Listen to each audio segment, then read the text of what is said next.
What is up, my darlings and dudes? It's Taylor, and this is the Tailored Effect channel on YouTube. All right, so today what I'm sharing with you is a 6-month update on our fully furnished short-term rental unit that we have in our sixplex building here in, in our community.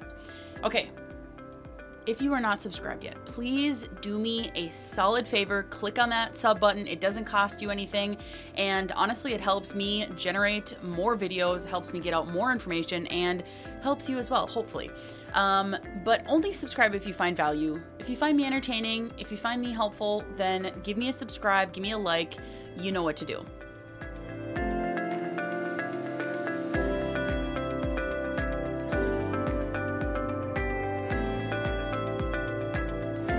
So, like I said, my husband and I bought a sixplex apartment building in December of last year, and obviously we're coming up into the fall months here in September, but I wanted to give an update of the first 6 months of 2022 with the unit and share with you all the dollars and the details of what it actually took to get this off the ground.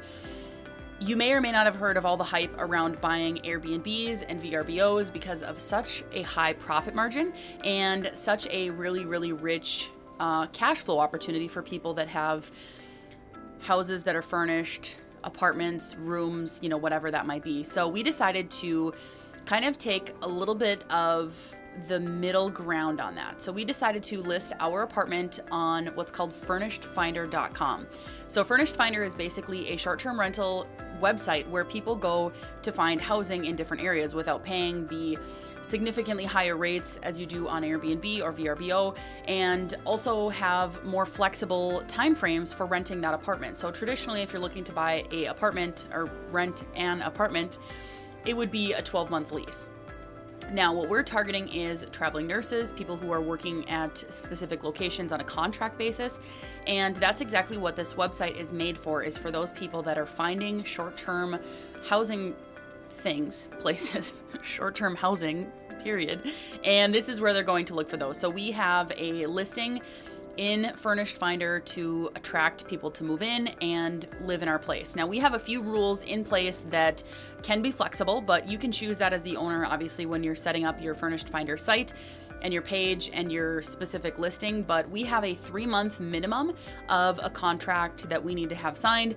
We have a $600 deposit that we require. We have a $40 application fee for every person who applies to live in our unit. And then lastly, we have a $100 cleaning fee as well for when they move out of the unit, just because we want to make sure we can clean it and flip it for the next person who is moving in.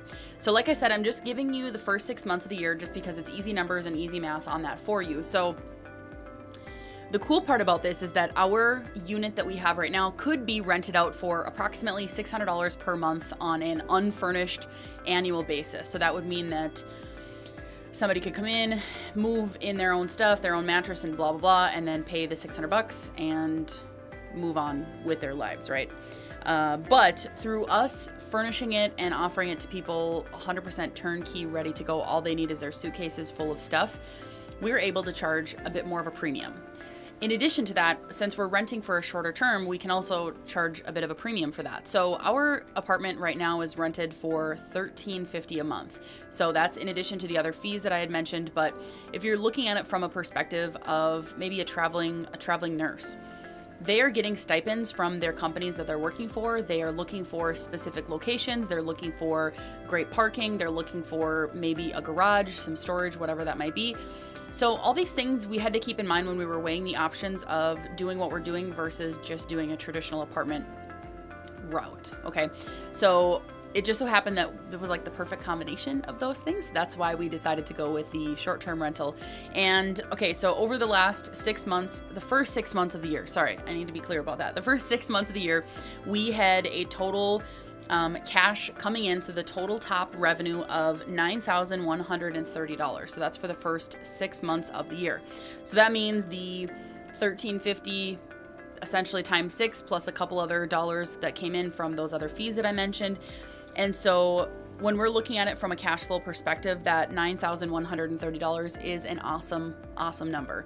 So what we also have to consider is, what is that place costing us? How much does it cost us to have that one unit? So what I did is I broke down the total mortgage payment that we have that includes principal, interest, taxes, insurance in that number. And what it is it's a $291 per month dollar amount. So obviously I took the full mortgage and divided it by 6 of how many units there are, and that is what we came up with as $291 per month. Now obviously we're talking in 6-month basis, so that number would be $1,746 total for that same 6-month time frame. Okay, there's other factors we have to put into play here as well, which include internet, electricity, any other fees that we have for, you know, heating the building, everything like that. We need to take that into account as well. So I added another $100 per month on for those random expenses just to make sure we're covering our costs. And that gave us a total of $2,346 as a cost for having that unit be what it is. So regardless of if we rented it out long-term, short-term, Airbnb, whatever it was, that number would be how much it costs us to have every single month. So the math on that is the $9,130 minus the $2,346. And that total net profit that we made over the first 6 months of the year is $6,784. So what an amazing cash flow opportunity that we have here with this unit. And of course I did break it down per month. So that is divided by 6. So that's $1,130 of cash flow every single month that we're getting just from that one unit. So looking at it from a long-term perspective, there is more maintenance on checking people in, checking people out, talking to people, trying to get interest in the property, trying to get them in there, you know, all those things. And then of course things happen more frequently than with long-term tenants because there's, you know, moving and different people and different requests and people from different areas and whatever. So it does require a little bit more time and effort on our behalf, but also you get paid more as well. So that was one of the things that I wanted to share with you. And another area of this whole bit that is really fun is that we got to furnish the apartment as well. And we did that obviously before anybody moved in, but if you can think about making it into a game, which is exactly what we did, is we wanted to furnish the whole apartment for under $1,000. We didn't quite hit that, but we were very close. So we're looking at it from, again, an investment standpoint. Of course, we want to have really great quality things, but we also know that it's not our home. We're not living in that home. So would I have splurged and gotten more, you know, nicer things, whatever? I'm not talking about, you know, luxurious things or whatever, just like a step above, like upgrades. No, we did not do any upgrades. We did not get super fancy towels or sheets or anything like that. We got really solid, great brands that were not significantly more expensive. Now, we did buy a few things that were brand new. Of course, linens, that's number one. We bought a new mattress, we bought a new TV, but the rest of the things like the decorations on the walls, there's, you know, some furniture and things like that that we were able to get from thrift stores, you know, side tables, things like that, that really didn't matter if it was brand new or not.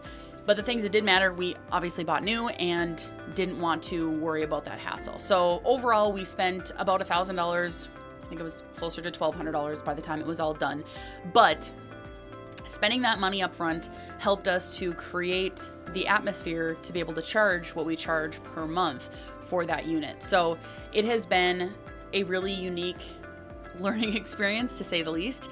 My husband and I don't have any official experience with doing any short-term rentals, but it's exactly what you would expect. It's messaging people when there's interest, it's responding back to questions, it's walking through the apartment with people, it's sharing with them where they're gonna park, where they're gonna do laundry, where the closest, you know, XYZ is, the closest grocery store, whatever, because a lot of times, again, these people are moving here from significantly different locations. That's why they need a place to live. So overall, 10 out of 10 would recommend this so far to anybody who's looking at it. We just had the opportunity because that unit was vacant when we first bought the building. So it kind of put us in a great position because we could then do what we wanted with it and actually try something. Now, had we bought the building and it been completely, you know, rented out from top to bottom, all 6 units were taken, then obviously we would not have even thought about that or even considered it, because we just couldn't have, because it was already taken. So I'm excited about that. about this unit for, again, all the reasons. But right now we are working on getting it rented out. We've got a few different people that we're working with on that to get that position filled, you know, whatever, like apartment that to get it filled. But it does, of course, help the cash flow. It helps the bottom line. It helps pay off those, you know, that mortgage payment sooner as well for us. So it's really fun. And my favorite part of it is actually meeting new people. So the few people that have lived there over the last year, almost year that we've owned the building, it's just been cool to get to know people and hear what they're doing and hear what they, you know, they have the opportunity to do as well. I mean, there's a huge shortage for some of these different positions that people are applying for and getting contracts for. So it's been really fun to meet people and to be able to get connected with other people throughout the country. And so anyways, if you have any questions on this, on any details, please let me know down below. You know I love the numbers, so if you need more details on the numbers, just give me a shout and I'd be more than happy to walk you through that. And lastly, please like this video, please subscribe, and follow me on other social media platforms if you don't already, because I'm spitting out information on there as well. And with that, I hope you have an amazing day, and I will see you on the next video very soon.